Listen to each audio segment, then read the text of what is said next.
जैसा कि आप सभी लोग जानते हैं कि 18 फरवरी 2026 यानी बुधवार को पड़ रही है फाल्गुन महीने की शुक्ल पक्ष प्रतिपदा तिथि। और दोस्तों ये वह तिथि है जो फाल्गुन महीने में पड़ने वाली सबसे बड़ी तिथि है, क्योंकि ये बुधवार के दिन पड़ रही है, जो बहुत ही खास है। और दोस्तों आप सभी लोग जानते हो बुधवार तिथि का अगर सबसे बड़ा कोई उपाय है तो वह 5 गेहूं के दाने वाला उपाय है। तो दोस्तों इस बुधवार प्रतिपदा तिथि के दिन आप लोगों को इस वाले उपाय को जरूर करना है। बहुत सारे लोग होंगे जिनके साथ हो रहे थे, पर प्रतिपदा तिथि के दिन लोगों ने इस उपाय को ना किया हो, मतलब पूरा साल निकल गया, उन्होंने किसी भी दिन इस 5 गेहूं के दाने वाला उपाय को ना किया हो। पर दोस्तों आपके पास एक आखिरी मौका बचा हुआ है, जो कि 18 फरवरी बुधवार प्रतिपदा तिथि के दिन है। तो इस दिन आप लोगों को इस वाले उपाय को जरूर करना है। भले ही आपने पूरे साल भर इस उपाय को किया हो, पर अगर आपने इस फाल्गुन महीने के बुधवार प्रतिपदा तिथि के दिन अगर इस वाले उपाय को कर लिया तो आपको इस उपाय को करने का वो फल मिलेगा जिसकी आपने कभी कल्पना भी नहीं करी होगी। इसीलिए आप लोग इस वाले उपाय को एक बार जरूर कर लेना, ताकि आप लोगों के हाथ से यह मौका ना जा सके और आपको इस उपाय को करने का फल मिल सके। दोस्तों यह उपाय पंडित जी ने अपनी अभी की ही शिव महापुराण की कथा में बताया है, जिस उपाय को आज हम आपको बहुत अच्छे से समझाने वाले हैं। इस वीडियो को देखने के बाद इस उपाय को समझने के लिए आपको कोई और वीडियो को देखने की जरूरत नहीं पड़ेगी। तो चलिए दोस्तों उपाय को शुरू करते हैं। देखिए यह इस फाल्गुन महीने के बुधवार प्रतिपदा तिथि के दिन यह इतना खास होता है, इतना महत्वपूर्ण होता है, देखा गया है। कभी कभी बड़े बड़े पूजा पाठ अनुष्ठान से जो मनोकामना पूर्ण नहीं होते, वो फाल्गुन महीने के बुधवार प्रतिपदा तिथि के दिन एक छोटे से उपाय करने से ही आपकी मनोकामना पूर्ण हो जाती है। और बहुत सारे लोगों ने इस उपाय को किया भी है और उनको इस उपाय को करने का फल भी जरूर मिला है। अगर आप लोग भी इस उपाय को करना चाहते हैं तो आप इस उपाय को पहले अच्छे से समझ लेना, सुन लेना, उसके बाद करना, आपको इस उपाय का फल जरूर मिलेगा। और इस उपाय को कर लेने से आपके घर में चाहे किसी भी प्रकार दुख और समस्या क्यों ना चल रही हो, आपको उसका कारण भी नहीं पता है कि भाई ये समस्या किस कारण से चल रही है, उसका कुछ भी कारण हो सकता है, जैसे पितृदोष हो सकता है या किसी भी तरह का मंगल दोष भी हो सकता है। तो इस दिन आप लोगों को ये वाला उपाय कर लेना है।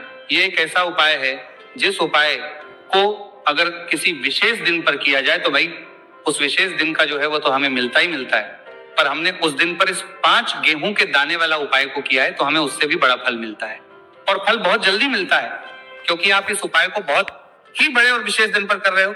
तो चलिए अब उपाय के बारे में बात करते हैं, लेकिन उससे पहले आप लोगों को यह जानना आवश्यक है कि आखिर ये उपाय किस समय करना है, किसको करना है और कैसे करना है। तो चलिए हम आगे आपको वीडियो में एक एक करके बता देते हैं, लेकिन उससे पहले अगर आप लोग हमारे चैनल पर नए हैं तो हमारे चैनल को सब्सक्राइब कर लेना, इस वीडियो को लाइक करके कमेंट बॉक्स में श्री शिवाय नमस्तुभयम ओम नमः शिवाय जरूर टाइप कर देना। आने वाला उपाय को हमें इस बुधवार प्रतिपदा तिथि के दिन कैसे करना है, किसको करना है, किस समय करना है और कहां पर करना है, ये सारे सवालों के जवाब आपको इस वीडियो में मिल जाएंगे। और जो ये वीडियो देखेगा भाई उसको 5 गेहूं के दाने वाला उपाय जरूर करना चाहिए, क्योंकि इस दिन 5 गेहूं के दाने का भी बड़ा और विशेष महत्व होता है। और जब बात आ जाए 5 गेहूं के दाने की तो यह सोने पर सुहागा वाली बात हो जाती है, और यह एक बहुत ही बड़ा उपाय हो जाता है इस बुधवार प्रतिपदा तिथि का।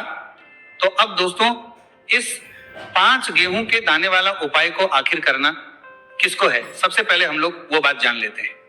तो देखो, घर की जो बड़ी माताएं बहनें होती हैं, उन माताओं बहनों में से कोई भी एक बड़ी माता बहन इस वाले उपाय को कर सकती है। और अगर आप चाहें तो अपने घर में से सभी सदस्यों को भी इस उपाय को करवा सकते हैं। अगर किसी व्यक्ति की खुद की कोई मनोकामना है, खुद की कोई दुख और परेशानी है जो कि वो अपने लिए ही करना चाहता है, इस वाले उपाय को तो वो खुद अपने लिए भी कर सकता है। बाकी अगर कोई घर में से ऐसा है जो कि अपने पूरे घर परिवार की सुख और शांति के लिए ये वाला उपाय करना चाहता है तो भाई वो भी कर सकता है, उसमें भी कोई दिक्कत वाली बात नहीं है। कहने का मतलब यह कि इस उपाय को हर एक सदस्य भी कर सकता है, और पूरे घर परिवार के सदस्य के लिए घर की बड़ी माताओं बहनों में से कोई एक माता बहन भी कर सकती है। माताएं बहनें अगर घर में उपस्थित ना हो या वो ये वाला उपाय ना कर पा रही हो तो फिर घर का कोई बड़ा सदस्य भी इस 5 गेहूं के दाने वाला उपाय को कर सकता है, चाहे फिर वो पुरुष ही क्यों ना हो, उसमें कोई भी दिक्कत वाली बात नहीं है। उसके बाद में दोस्तों जो अगला प्रश्न निकल कर आता है वह यह इस उपाय को लेकर कि आखिर इस उपाय को हमें किस समय करना है, सुबह के समय करना है कि शाम के समय करना है। तो देखो, इस वाले उपाय को आप लोग सुबह के समय भी कर सकते हो और शाम के समय प्रदोष काल में भी कर सकते हो। अब अगर आप पूछो कि भाई साहब सबसे उत्तम समय कौन सा रहेगा इस 5 गेहूं के दाने वाला उपाय को करने का? तो हम आपसे बस यही कहेंगे कि इस उपाय को आप सुबह के समय करेंगे तो ज्यादा बेहतर होगा, बाकी अगर के समय भी करेंगे तो भी अच्छा होगा, उसमें कोई भी दिक्कत वाली बात नहीं है। तो अब दोस्तों जो अगली सबसे बड़ी और महत्वपूर्ण बात आती है वह यह आती है कि सुबह अगर हम उपाय को करेंगे तो हमें कितने बजे से लेकर कितने बजे तक के बीच में करना है, और शाम के समय प्रदोष काल में करेंगे तो हमें कितने बजे से लेकर कितने बजे के बीच में करना है। सुबह जितनी जल्दी हो सके आप उपाय को करने की कोशिश करना, बाकी किसी कारणवश लेट भी हो जाओ, थोड़ी देर भी हो जाए तो 10 या 11 बजे तक भी आप उपाय कर लेना, पर 12 बजे से ज्यादा देरी ना हो, ठीक है, इस बात का ध्यान रखना। उसके बाद में दोस्तों अगर शाम के समय प्रदोष काल की बात करें, प्रदोष काल का जो समय है होता है वो शाम के 6 बजे से शुरू हो जाता है। मतलब शाम के 6 बजे से लेकर 7 बजे के बीच का जो समय होता है ये समय प्रदोष काल का समय होता है। इस उपाय को 7 या 8 बजे के बीच में भी कर सकते हो। मतलब शाम के 6 बजे से रात 8 बजे के बीच में आप कभी भी इस वाले उपाय को करते हो, उसमें कोई भी दिक्कत वाली बात नहीं है। परंतु बुधवार प्रतिपदा तिथि के दिन कोशिश करना कि समय के अंतर्गत ही कर लो। किसी कारणवश ना कर पाओ तो थोड़ा देरी से भी कर सकते हो, आपको उपाय का फल जरूर मिलेगा। देखिए गुरुदेव ने बताया है कि जो प्रत्येक महीने पंचमी की तिथि आती है वह हमारे जीवन से सारे संकटों को दूर करने के लिए बहुत ही खास होती है। तो देखिए आज के इस पूरे वीडियो में हम आपको गुरुदेव बताए गए 2 से 3 बहुत ही चमत्कारी उपाय बताने वाले हैं। ये तीनों ही उपाय आपके जीवन के सारे संकट और समस्याओं को समाप्त करने वाले हैं। तो चलिए दोस्तों जान लेते हैं गुरुदेव द्वारा बताए गए सबसे पहले चमत्कारिक और विशेष उपाय के बारे में। तो देखिए दोस्तों इस उपाय को करने के लिए सबसे पहले तो आपको मात्र 5 गेहूं के दाने लेने होंगे और इसी के साथ में आपको एक लोटा जल लेना है। देखिए जल आपको तांबे के पात्र के अंदर लेना है और विशेषकर ये जो जल है आपको अपने घर से ही लेना है। अब देखिए दोस्तों इसी के साथ में आपको जो आपने एक लोटा जल लिया है इसमें आपको मात्र एक गुड़ का टुकड़ा भी मिलाना है। पूज्य गुरुदेव ने बताया है कि जब भी हम ये गुड़ का टुकड़ा इस पात्र के अंदर डालते हैं तो ये हमारे जीवन के कई प्रकार के दोषों को समाप्त करने के लिए होता है। देखिए ये जो जल है हमारे जीवन से वास्तु दोष, काल दोष और पितृदोष को समाप्त करने वाला है, तो इसीलिए आपको मात्र एक गुड़ का टुकड़ा भी इस जल में मिलाना है। अब देखिए दोस्तों मात्र इन सभी सामग्रियों को सीधे लेकर के आपको पहुंचना है भगवान शिव के मंदिर में। केवल आपको एक विशेष बात का ध्यान रखना है कि आपने जो 5 गेहूं के दाने लिए हैं ये कहीं से भी टूटे हुए खंडित नहीं होने चाहिए, इस बात का आपको विशेष का ध्यान रखना है।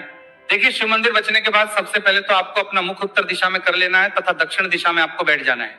लेकिन शिव मंदिर में यदि भीड़ अधिक है तो फिर आप किसी भी दिशा में बैठकर इस उपाय को कर सकते हैं। देखिए इस उपाय को करने के लिए सबसे पहले तो आपको एक कार्य करना है। आपके पास जो 5 गेहूं के दाने हैं इन्हें आपको अपने हाथ में लेना है और आपने जो ये गुड़ से युक्त जल तैयार किया था ये जल आपको इन गेहूं के दाने पर डालना है। यानी कि आपको ये जो गेहूं के दाने ही शिवलिंग पर गीले के ही अर्पित करने हैं, क्योंकि सूखी चीजें हम कभी भी शिवलिंग पर अर्पित नहीं करते हैं। अब देखिए दोस्तों आपको एक कार्य करना है। आपके पास 5 गेहूं के दाने हैं तो इनमें से आपको 4 गेहूं के दाने अलग कर लेने हैं और ये जो 4 गेहूं के दाने हैं इन्हें आपको एक साथ शिवलिंग पर जहां श्री गणेश जी का स्थान होता है यानी कि शिवलिंग के सीधी तरफ जहां पर गणेश जी विराजमान होते हैं वहां पर आपको 4 गेहूं के दाने अर्पित कर देने हैं और आपको श्री शिवाय नमस्तु भयम या फिर ओम नमः शिवाय इस मंत्र का कम से कम 11 बार जाप कर लेना है। देखिए आपको 4 गेहूं के दाने शिवलिंग के सीधी तरफ अर्पित कर देने हैं। अब इसके बाद आपके पास जो अंतिम गेहूं का दाना बचा हुआ था 5वां गेहूं का दाना, इससे आपको जो आपके पास जल का पात्र है उसमें डाल देना है और ये जो जल है इसे आपको धीरे धीरे भगवान शिव के शिवलिंग पर ही अर्पित कर देना होगा। श्री शिवाय नमस्तु भयम इस मंत्र का लगातार जाप करते हुए गुरुजी ने बताया है ये जल आपको इतने धीरे धीरे अर्पित करना है कि आप जल समर्पित करते हुए कम से कम 11 बार श्री शिवाय नमस्तु भयम इस मंत्र का जाप अवश्य कर सकें। अब आपको शिवलिंग के सामने बैठकर थोड़ी सी देर मंगलेश्वर महादेव का स्मरण कर लेना है, क्योंकि विशेषक यह प्रतिपदा तिथि बुधवार के दिन पड़ी है, इसीलिए आपको अवधूतेश्वर महादेव का स्मरण करना है। अब आपको आपके जीवन में जो भी असफलताएं चल रही हैं उन्हें दूर करने की प्रार्थना कर लेनी है। व्यापार में अगर आपको सफलता नहीं मिल पा रही है, आपका बच्चा पढ़ाई लिखाई नहीं कर पाता है या फिर आपके विवाह में विलंब हो रहा है, तो जिस भी प्रकार की आपकी समस्या है उसे आपको महादेव के समक्ष रख देना है। गुरुदेव ने बताया है जो भी व्यक्ति ये उपाय इस प्रकार से कर लेता है तो उसके जीवन की जो सारी परेशानियां हैं वह धीरे धीरे करके समाप्त होने लगती हैं। चलिए दोस्तों, हम जान लेते हैं गुरुदेव द्वारा बताए गए दूसरे खास उपाय के बारे में। देखिए, यह जो उपाय है आपके जीवन में चल रही कर्ज की समस्या को समाप्त करने के लिए है। देखिए, पूज्य गुरुदेव कहते हैं कि कई बार हम कर्ज तो ले लेते हैं, लेकिन उससे उतारते समय हमें कई प्रकार की कठिनाइयों का सामना करना पड़ता है। और जब हमारा ये कर्ज नहीं उतरता है तो हमारे दिमाग में केवल एक ही बात रहती है कि एक बार है कर्ज उतर जाए, उसके बाद में जीवन में कभी भी कर्ज नहीं लूंगा। तो विशेषकर जीवन से कर्ज से जुड़ी हुई समस्या को समाप्त करने के लिए आपको यह चमत्कारी उपाय करना है। देखिए, इस उपाय को करने के लिए सबसे पहले तो आपको मात्र एक लोटा शुद्ध जल लेना होगा। तांबे के पात्र के अंदर अपने ही घर से, इसी के साथ में आपको मात्र एक गुड़ का टुकड़ा भी लेना होगा। गुड़ का टुकड़ा आपको मात्र छोटा सा ही लेना, और सबसे आखिर में आपको मात्र मसूर की दाल लेनी होगी।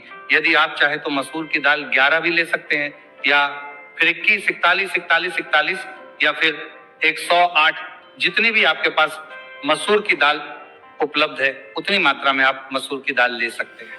अब मात्र ये जो तीनों ही सामग्रियां हैं, इन्हें सीधे लेकर के आपको पहुंचना है भगवान शिव के मंदिर में। पूज्य गुरुदेव ने बताया है कि यह उपाय चाहे तो शाम के समय में भी कर सकते हैं। शाम को प्रदोष काल के समय में यदि आप यह उपाय करते हैं तो आपके लिए सर्वोत्तम होता है। प्रदोष काल के समय यदि आप यह उपाय नहीं कर सकते हैं तो फिर आप यह उपाय सुबह से लेकर के शाम तक किसी भी समय में कर सकते हैं।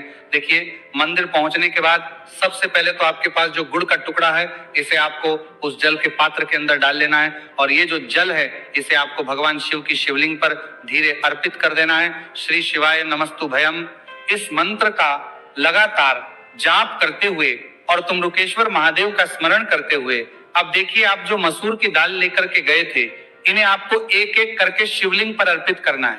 आपको एक मसूर की दाल शिवलिंग पर अर्पित करनी है, फिर आपको आर्यन मुक्तेश्वर महादेव का स्मरण करना है, फिर दूसरी मसूर की दाल आपको शिवलिंग पर अर्पित करनी है, फिर आपको आर्मुक्तेश्वर महादेव का करना है। गुरुजी ने बताया है कि चाहे आप 11, 20, 51 जितनी भी आप मसूर की दाल